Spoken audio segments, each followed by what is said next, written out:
Semuanya bermula dari orang ini yang bernama Muhammad Gribaldi Handayani yang dikenal dengan panggilan Gribaldi, teman-teman. Yang berasal dari Medan, Sumatera Utara, yang tumbuh dari orang tua yang juga sebagai polisi, yang mana ini juga yang memotivasi dia sejak kecil yang bercita-cita pengen jadi polisi, teman-teman. Tapi setelah lulus SMA, Gribaldi pun sempat melanjutkan kuliahnya dengan jurusan hukum administratif di salah satu kampus yang ada di kota Medan, teman-teman ya.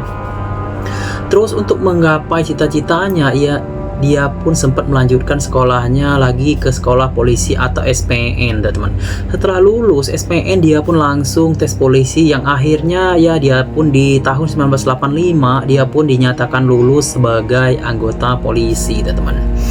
Terus setelah setahun mengabdi, dia pun dimasukkan ke Kesatuan Intel Polrestabes Medan, yang dimana disinilah dia mulai mendalami dan terus belajar soal intelijen dan pengawasan yang menjadi tugasnya saat itu, teman-teman. Tetapi beberapa tahun kemudian, Gribaldi pun dimutasi atau dipindahkan tugas ke Polres Tapanuli Utara yang masih ada di wilayah hukum Sumatera Utara, teman-teman. Yang mana dia pun itu mulai bertugas di Satuan Lalu Lintas, teman-teman ya. Terus setelah menjalani beberapa tahun dinasnya di wilayah Tapanuli Utara di tahun 1998, Gribaldi yang saat itu bercita-cita naik pangkat akhirnya memutuskan melanjutkan pendidikannya dengan terbang ke Pulau Jawa untuk sekolah secapa atau sekolah calon perwira yang ada di Sukabumi, Jawa Barat, teman. Setelah lulus, dia pun langsung diangkat menjadi perwira pertama yang langsung pindah dan ditugaskan ke kawasan Kabupaten Rokan Hilir yang ada di Riau, teman-teman ya. Yang mana disinilah aksi berantainya pun dimulai, teman-teman. Selama bertugas di Rokan Hilir Riau, Gribaldi ini sering mengelilingi wilayah Rokan Hilir untuk kepentingan dinasnya, teman-teman ya. Karena ini dia pun nyewa mobil sekaligus supirnya yang bernama Rusdi yang kebetulan juga berasal dari Medan, teman-teman. Awalnya Gribaldi dan Rusdi ini akrab, cerita panjang lebar, bahkan bercanda tuh karena mereka yang sama-sama berasal dari Medan. Tapi saat mereka ini sedang dalam perjalanan yang cuman berdua, yang di tengah-tengah jalan obrolan dan bercandaannya, Rusdi ini sempet ngomongin kalau Gribaldi yang bermata sipit atau berkulit putih itu mirip kayak keturunan Tionghoa, teman-teman ya. Ternyata secara diam-diam itu ngebuat Gribaldi tersinggung dan kesal karena inilah Gribaldi yang merasa Rusdi terlalu berisik, teman-teman.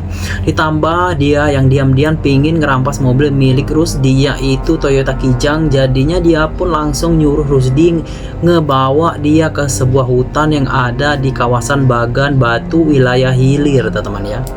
Rusdi yang masih nggak sadar kalau Gribaldi sebenarnya udah punya rencana lain, langsung nyetirin mobilnya ke sana sampai kawasan jalan yang sepi, teman-teman. Dan kebetulan Rusdi juga sempat minta izin berhenti karena mau buang air kecil ya disitulah tanpa basa-basi Gribaldi pun langsung ngeluarin pistol dinasnya dan melepas tembakan ke bagian belakang kepala Rusdi sebanyak 4 kali, teman-teman.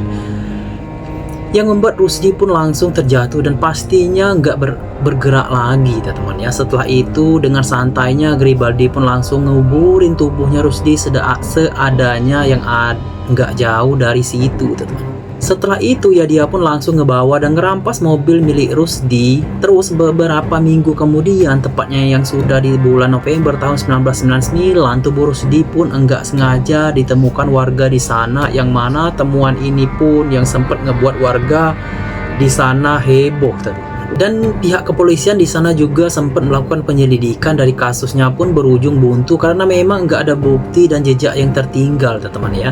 Jadi ya nggak ada yang tahu siapa pelakunya. Sedangkan Gribaldi saat itu langsung balik dan menjalani dinasnya kayak biasa dengan.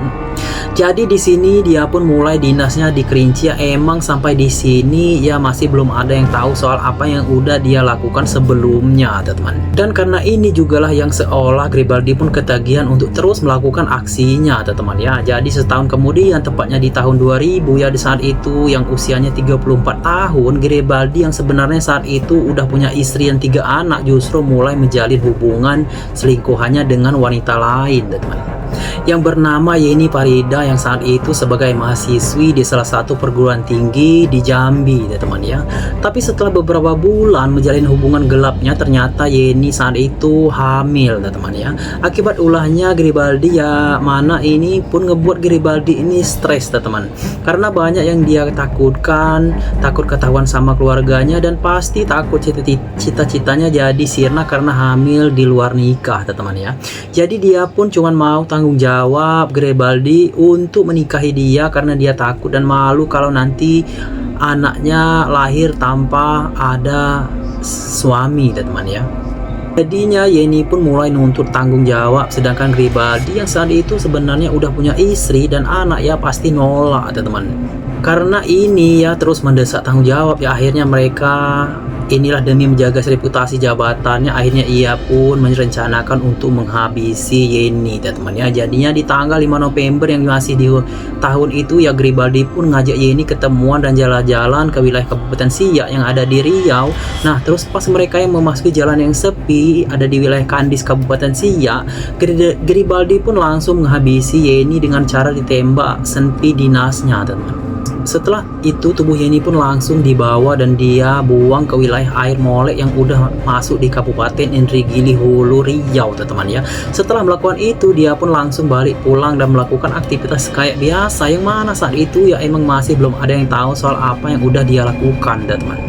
Sedangkan keluarga Yeni saat itu mulai resah karena Yeni yang sudah menghilang ya, memang ya keluarganya juga nggak tahu kemana apa yang terjadi dengan Yeni teman.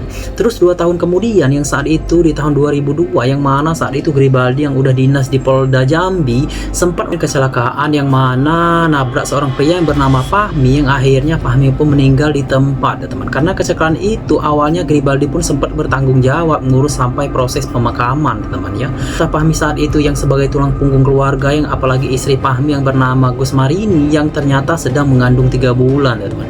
Ia pun ngebuat mereka pun benar-benar marah sama Garibaldi, tapi semuanya nggak berlanjut ke ranah yang lebih serius, apalagi mengingat Garibaldi juga yang seorang polisi yang pangkatnya cukup tinggi teman ya. Jadinya ya Garibaldi pun minta maaf ke Gus Marini yang sebagai istri korban dan juga menjanjikan akan memberikan santunan sebesar 1 juta teman. Karena nggak ada pilihan lain, Gus Marini pun terima dan nunggu janji santunannya. Tapi ya setelah itu semuanya Garibaldi ini malah hilang kabar, yang seolah-olah langsung melupain janji kayak gitu aja teman. Karena ini ya Gus Marini ini pun mulai terus nagih janjinya, sedangkan Garibaldi yang merasa tertekan dan takut reputasinya hancur karena masalah ini ya, akhirnya disinilah Garibaldi pun mulai nyari cara dan mikir jalan keluar, karena sebelumnya dia yang terus berhasil menghabisi korban-korbannya teman. Akhirnya ini pun lagi dan lagi dia jadikan sebagai jalan keluar dan mulai cari cara merencanakan untuk menghabisi Gus Marini teman. Terus setelah merencanakan bulat, Garibaldi pun langsung menghubungi Gus Marini yang seolah-olah ngasih kabar baik, yang mana katanya ya dia akan ngasih uang santunan, yang udah dijanjikan teman ya. Garibaldi pun juga nawarin apakah Gus Marini ini mau diangkat jadi PNS, karena saat itu katanya di wilayah Pekanbaru yang ada lowongan PNS bisa membantu Gus Marini untuk lolos PNS. Pastinya ini pun ngebuat Gus Marini senang dan langsung setuju teman ya. Dan mereka pun yaitu langsung buat janji ketemuan. Tapi sebelum pergi nemuin Garibaldi, Gus Marini itu tuh sempat pamit dengan keluarganya di rumah teman. Tapi akan ketemu dengan Garibaldi yang bersedia bantu dia jadi PNS. Karena ini ya keluarga pun ikut senang dan ngizinin dia pergi teman. Akhirnya di tanggal 5 Juli tahun 2000 mereka pun ketemu di wilayah Bagan Batu yang ada di Kabupaten Rokan Hulu Riau teman. Yang mana mereka ketemuannya di tempat sepi, dan disitulah Garibaldi pun langsung ngeluarin senpi dinas yang langsung menembak bagian kepala Gus Marini sebanyak 7 kali di bagian kepalanya teman. Setelah itu dia pun langsung nguburin tubuhnya di situ. Terus setelah semuanya beres ya, dia pun langsung balik ke rumahnya teman dan melanjutkan aktivitas kayak biasa. Jadi setahun kemudian, tepatnya di tahun 2003, Garibaldi yang saat itu udah pindah dan bertugas di Riau teman, sebenarnya udah beberapa kali nikah cerai, yang mana saat itu Garibaldi ini sedang tinggal dengan istri yang kesekian yang bernama Nurmata teman. Tapi di tahun itu Garibaldi dan Nurmata sempat bertengkar hebat karena Garibaldi nuduh Nurmata selingkuh, yang mana akhirnya pertengkaran mereka pun ngebuat Garibaldi ini pun langsung menghabisi Nurmata dengan cara sampai di rumah mereka yang ada di Desa Kemang, Kabupaten Pelalawan, Riau, teman-teman. Setelah itu, untuk menghilangkan jejaknya, Gribaldi pun nguburin tubuh. Memang aksinya ini benar-benar berhasil dia lakukan tanpa ada yang curiga, teman-teman ya. Dan setelah itu dia pun langsung pergi dan di sana balik tinggal dan dinas lagi ke Jambi, teman-teman. Setahun kemudian, yang udah di tahun 2004, Gribaldi pun itu udah dinas Polda Jambi yang bertugas dan bertanggung jawab atas pengelolaan informasi dan komunikasi di kepolisian di sana, teman-teman ya. Di samping itu, dia pun memulai bisnis rental mobil dengan teman yang bernama Muhammad Ali yang biasanya dipanggil Mamat, teman-teman. Tapi baru beberapa bulan bisnis mereka jalan, mereka pun bertengkar karena masing-masing merasa nggak puas karena nggak sesuai dengan rencana awal, teman-teman. Karena Gribaldi ini merasa udah ahli dalam penghilangan nyawa orang yang emang sampai saat itu masih belum terungkap juga, teman-teman. Ya akhirnya ini pun lagi dan lagi dia jadikan sebagai jalan keluar yang akhirnya Gribaldi pun mulai merencanakan untuk menghabisi Mamat, teman-teman. Dengan ngebaikin dan ngajak Mamat ini jalan-jalan ke kawasan Talang Kerinci yang ada di Riau, teman-teman. Menggunakan mobil Isuzu Panther yang milik Mamat. Nyampe di sana pas memasuki kawasan sepi, Gribaldi pun nyuruh Mamat berhenti. Setelah berhenti disitulah tanpa basa-basi, ya dia pun langsung menghabisi Mamat menggunakan sempi dinasnya, teman-teman, yang sangat mengerikan sekali dengan pembunuh berantai ini, teman-teman ya. Dengan menembak kepalanya sebanyak 4 kali. Setelah itu dia pun langsung bakar tubuhnya si Mamat, teman-teman. Setelah semuanya beres ya, dia pun pergi ngebawa dan merampas mobil Mamat dan balik beraktivitas kayak biasa, teman-teman ya. Dan sampai di sini masih belum ada yang tahu soal apa yang udah dia lakukan, teman-teman. Jadi ya korban selanjutnya pun ini terus berjatuhan. Jadi yang masih di tahun itu ya, di tahun 2004 tadi Gribaldi ini menyalahgunakan jabatan untuk menjadi calo di seleksi penerimaan anggota Polri, teman-teman. Di sana yang mana saat itu Gribaldi ini bekerja sama dengan satu temannya bernama Ngadimin yang sebagai wartawan untuk menjalani bisnis calo, dan saat itu Ngadimin inilah yang bertugas untuk memungut uang sogokan sebesar 50 juta per orang, teman-teman. Tapi di tengah bisnisnya berjalan, Gribaldi dengan Ngadimin pun itu sempat bertengkar karena adanya ketidakcocokan di antara mereka soal pembagian hasil, teman-teman ya. Karena inilah dia kesal dengan Ngadimin dan juga merasa Ngadimin juga udah tahu semuanya kebusukan soal bisnis calonya ini, teman-teman ya. Dan dia juga tahu ya kalau Ngadimin seorang wartawan yang bisa ngancam reputasinya, teman-teman. Jadi Gribaldi pun langsung berencana menghabisi Ngadimin dengan ngajak Ngadimin ini ketemu untuk ngomongin perkara bisnis mereka, teman-teman. Karena ajakan itu Ngadimin pun langsung setuju, dan di tanggal 30 Juli tahun 2004 Ngadimin pun itu sempat pamit dengan istrinya. Setelah itu ya dia pun ketemu dengan Gribaldi dan mereka pun sempat ketemu di Desa Babat yang ada di Kabupaten Musi, Banyuasin, Sumatera Selatan, teman-teman. Di sanalah karena lokasinya yang memang sepi, Gribaldi pun langsung menghabisi Ngadimin dengan cara bahkan lagi dan lagi menggunakan sempi dinasnya, teman-teman. Setelah itu tubuhnya pun langsung dibakar yang enggak jauh dari sana untuk menghilangkan semua bukti dan jejaknya, teman-teman. Sangat miris sekali dengan kasus ini, teman-teman ya. Setelah semuanya beres ya, dia pun langsung balik dan beraktivitas kayak biasa. Sedangkan beberapa hari kemudian keluarga Ngadimin pun itu mulai resah karena Ngadimin udah nggak ada kabarnya lagi, teman-teman. Yang akhirnya keluarganya pun sempat melaporkan soal hilangnya Ngadimin ini ke pihak kepolisian di sana, teman-teman. Terus enggak lama kemudian, yang udah memasuki bulan Agustus tahun 2004, tubuh Ngadimin pun akhirnya ditemukan di wilayah Musi Banyuasin dan dengan keadaan tubuh yang udah hangus, terbakar, yang sudah tidak dikenali lagi, teman-teman. Setelah diotopsi ternyata ada luka di tubuh yang mana saat itu pihak kepolisian di sana juga itu mulai serius menangani kasus soal temuan tubuh dengan ciri yang hangus, terbakar, dan adanya bekas luka tembak karena korban-korban Gribaldi sebelumnya yang berakhir dibakar, teman-teman. Sebenarnya saat itu juga udah berhasil ditemukan, tapi semuanya masih dalam proses penyidikan, teman-teman ya. Dan pihak kepolisian yang menyelidiki kasus ini mulai mencium adanya keanehan karena udah beberapa korban di sana ditemukan dengan ciri-ciri yang sama yang mengindikasikan ya seolah-olah pelakunya itu orang yang sama, teman-teman. Jadinya pihak kepolisian di sana pun mulai serius menyelidiki kasus ini, sedangkan Gribaldi dengan santainya masih berlanjut dengan aktivitasnya yang kayak biasa, teman-teman. Karena saat itu masih belum ada yang tahu, bahkan curiga dengan apa yang udah dia lakukan. Bahkan dia masih sempat melakukan aksinya ke korban ketujuh atau korban terakhirnya, teman. Jadi saat itu yang masih di tahun 2004, Garibaldi juga itu sempat kenal dekat dengan seorang wanita asal Jambi yang bernama Listi, teman-teman ya. Yang saat itu ya Listi ini tuh punya mobil Jimmy Katana yang selalu dia bawa, teman-teman.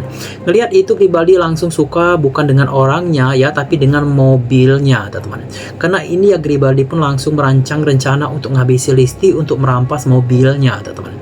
Jadinya setelah mereka dekat ya Garibaldi pun langsung menawarin Listi untuk menjadi PNS karena dia ngaku katanya bisa meloloskan Listi menjadi PNS, teman-teman. Dengar tawaran ini, Listi pun langsung tertarik dan Garibaldi pun langsung ngajak ketemuan dengan nyuruh Listi bawa berkas ijazah bahkan surat-surat mobil yang dikatanya cuma untuk dijadikan jaminan, teman-teman. Supaya berurusannya lancar, Listi yang percaya langsung ngebawa semua berkas yang diminta. Sebelum pergi ya, Listi juga itu sempat pamit ke ibunya dan sempat janji kalau nanti dia pulang akan bawa oleh-oleh untuk ibunya, teman-teman.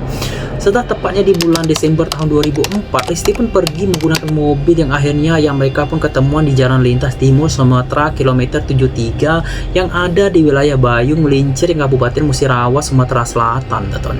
Dengan lokasi yang sepi yang dimana disitulah dimana mobil di Garibaldi pun langsung menghabisi Listi dengan cara dicekik sampai akhirnya Listi pun mengembuskan napas terakhirnya, teman-teman. Sungguh sangat tragis sekali dengan kasus ini, teman-teman ya.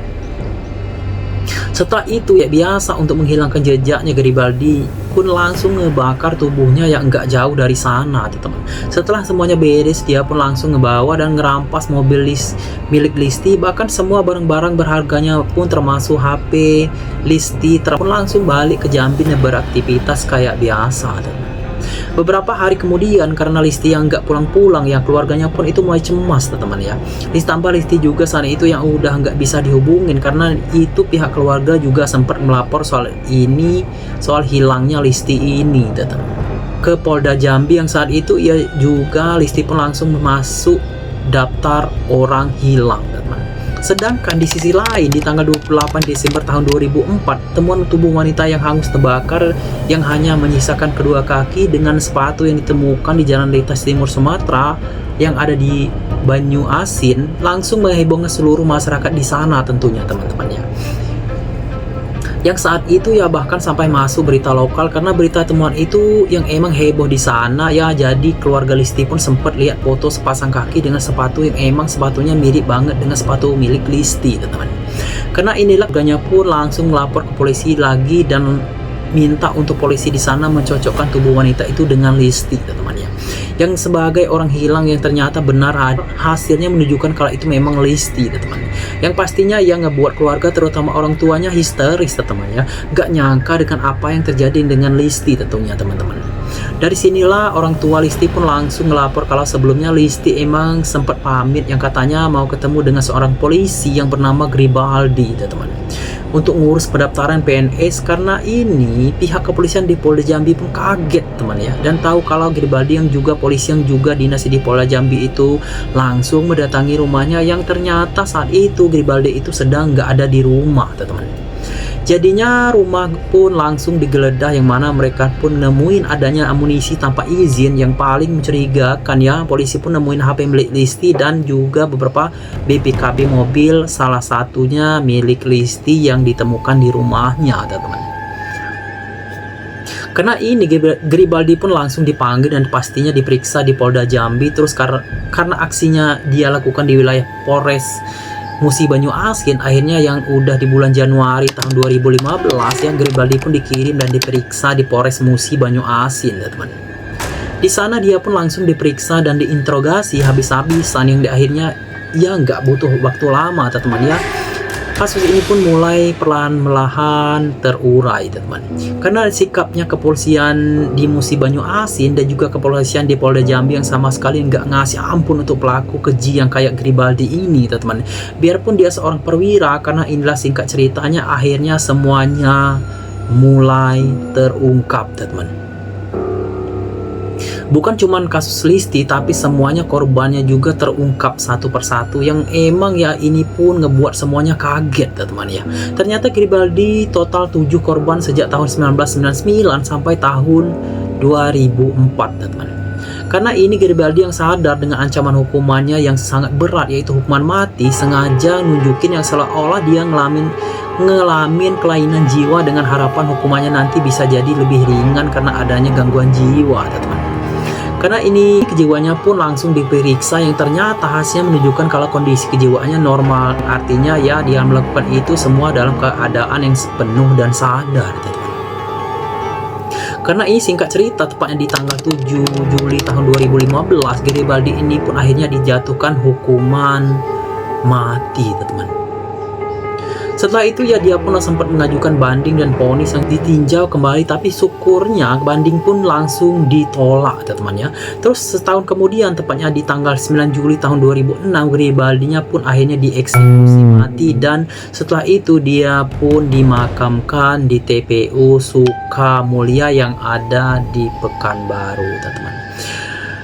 Cerita pun ataupun kasus ini selesai, teman-teman. Apa yang bisa kita petik dalam kasus ini, teman-teman? Semoga dengan kita Abang Jerry mengungkap kasus ini ada manfaatnya bagi teman-teman semua. Jangan lupa untuk like, komen, dan subscribe channel Bang Jerry. Yang sudah like, komen, dan subscribe Abang Jerry, doakan semoga panjang umur, sehat selalu, dan dimurahkan rezekinya tentunya, teman-teman. Sampai jumpa teman-teman semua.